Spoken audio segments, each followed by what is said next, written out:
So in the last video we did talking about real street drag, rightfully so, some of you commented that, hey, like I don't want to spend all of this money. It's kind of geared more towards people that are starting in real street and if you're looking for something to go ahead and get your money on. But what if you own any type of car? Like what are some of the things that we can do for free or very, very little expense that is going to get the most performance out of that car? Well, we'll talk about some of the stuff that I've learned over the years and I've been applying to my cars lately. And then maybe you can try some of these tips and tricks and get some more speed and a faster ET out of your ride. I'm Chad. This is the Dorky and 40 RC channel. We are going to make you faster today. So let's just go ahead and start breaking this down really in no particular order. You can kind of see actually on the bench right now, I'm doing some work on my e-buggy, my 1/10 scale indoor carpet buggy. And it's the latest car that I've built besides my little on-road pan car that I'm working on, which is a lot of a different animal. So it really doesn't apply.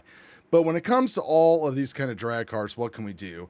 So the first thing is going to be, you want to try to keep your car as close to minimum weight. And that comes with a caveat because sometimes, depending upon the surface that you're on, running a minimum weight car could actually be a little bit more unstable. So if you're running in a parking lot that's got some lumps and bumps and stuff like that, and you don't really know how to tune that kind of stuff out through like proper shock oils and springs, ride height adjustments, that kind of stuff, because we don't have a wheelie bar in Real Street, then you definitely are going to want to keep an eye on that weight, strategically move it around, place it, make sure the car, of course, is balanced from front to back, corner to corner, however you would like to do that.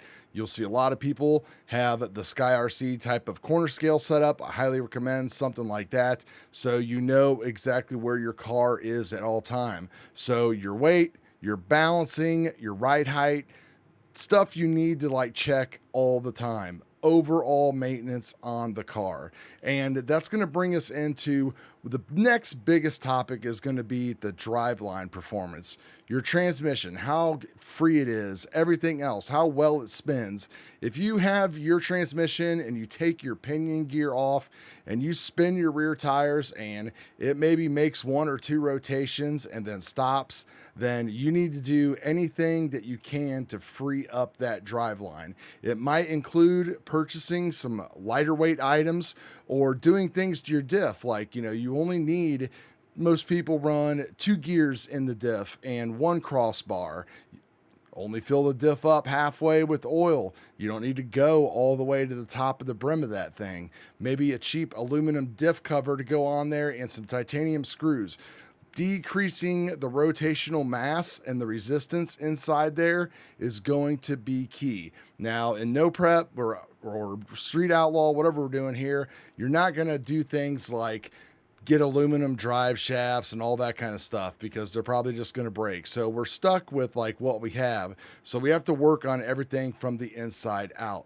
Now, one of the biggest things you can do, of course, is do not grease up any gears inside of your transmission. You're going to want to use just run it dry or maybe just a couple drops of like bearing oil inside there just to get things moving a little bit better. And in some cases, depending upon what kind of car you have, you might need to make some modifications to your actual transmission gearbox itself, whether that would be to take some sandpaper and kind of file things out a little bit, smooth them out, polish things, your idler gear, that type of stuff, to just get things spinning as easy as they can. It's all the stuff that I've done to this buggy, to my street stock car over there, and having that free drive line that you can just spin the wheels and they actually will spin for a decent amount of time, 5, 10 seconds, whatever, anything better than a couple rotations, then you are going to be good. Now, the ultimate, of course, performance enhancement would be to add ceramic bearings inside there.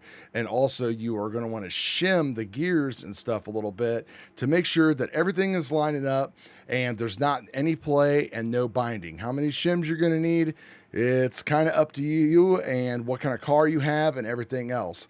Free up that drive line though, for sure. And if you don't want to spend money on ceramic bearings, you can always take your old bearings, pull the seals off of them, take the balls out, or remove as much of the grease as it can if you don't feel like going that deep into it, and then popping your seals back on. And then of course, lube them up with a little bit of bearing oil to make sure they spin as free as possible. And then while you're at it, of course, Don't forget to check like your hubs and stuff on the outside. Those are notoriously going to pick up dirt, debris, and everything while you're out running, and it is going to slow down and slow your drive line down, all that kind of stuff.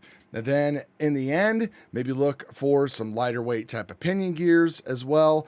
If you're running like 2-pole motors, which we are now, you've got tons of options available. You've got the ultralights from Trinity. You've got the carbon composite ones, or the plastic composite aluminum ones that are made by, I can't remember who, but if you just do a search for pinion gear on AMain, you'll see all the different kinds. So a light and free drive line transmission, rear wheels hubs, front hubs, make sure all of that stuff is super clean and ready to go at all times.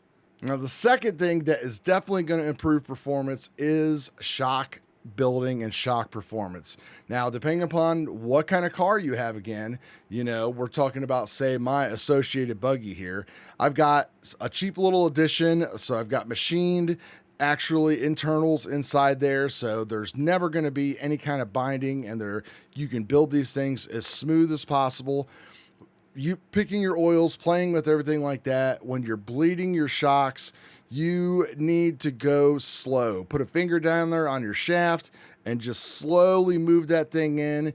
Maybe take like 45 seconds to like a minute to bleed it out. And the last like 4 to 5 millimeters of stroke, you want to take a little bit longer to just finally push all the air out. Of course, after you have everything setting there for a while and you exercise the piston, I highly recommend that you go watch a lot of shock building videos. It's going to work on any car that you have, and this is going to be key to performance. You're going to want these things perfect. If they're binding, if your oils are not correctly set, if there's too much air, then when you're trying to do that corner balancing thing, like, things are not going to like ever balance out right, because if you have a shock that's kind of messed up, then that's all she wrote. And then, of course, while you're at it and all that kind of stuff, don't forget that you might have options for like pistons and all that kind of stuff, depending upon what kind of car that you have. You know, 2-hole, 3-hole, any of that stuff is kind of up to you, but definitely build your shocks. Oh, and by the way, hold them at a 45-degree angle while you're bleeding them as well. It just seems to work better. This last set of shocks right here that I built were really just some of the best ones ever. Super dead shocks. I just have taken these 2 rear ones apart because I'm actually doing some maintenance and changing some pistons inside of them, and they were like perfect looking when I pulled the caps off. So it's good things that you always want to see. I've made a few videos in the past that you can find here on the channel about balancing your tires. Nothing will slow you down faster than you have tires that are out of round or out of balance. Now, there's really not much you can do about the out of round wheels themselves, except try to basically find a set that's not. At the end of last year, I know some of the wheels that we were getting from Proline were just horribly out of round and wobbly and all that kind of stuff. Makes gluing them very difficult and everything else. So definitely check that kind of stuff up. Balancing, I mean, you just got to balance your wheels and your tires for sure. Then that is going to slow things down. It's going to increase like that overall resistance again on your drive line. It's just going to make your car drive wonky and bad, and, you know, a chance to upset the car and crash it. So get yourself like a DURBO propeller balancer or the J Concepts balancer, whatever. I prefer the DURBO. There's probably a link to it down in the description below.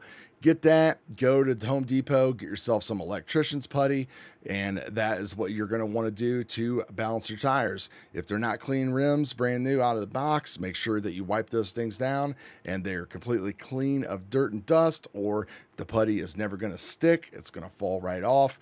And those are things that you're going to want to check every week before you go out. Like, you're not going to want to just keep running them and running them and running them, because you're going to get out of balance. So keep those wheels balanced and you will be good and faster.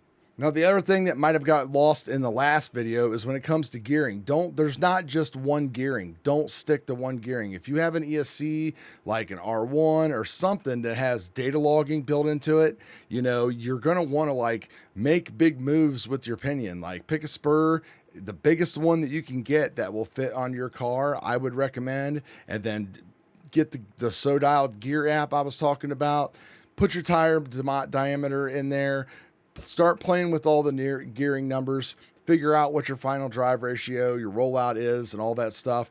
And then make big moves with your pinion. Like go down to, go up to from where you started, see what the differences are in your log when it comes to like voltage and RPMs that you're making and everything else like that. Don't be afraid to experiment. Just don't get out there and keep doing the same thing over and over, expecting a different result. Now, it's really hard to log consistent results. You're probably going to want to do that run like 5 times on like each pinion change, just because we're not racing in a vacuum here.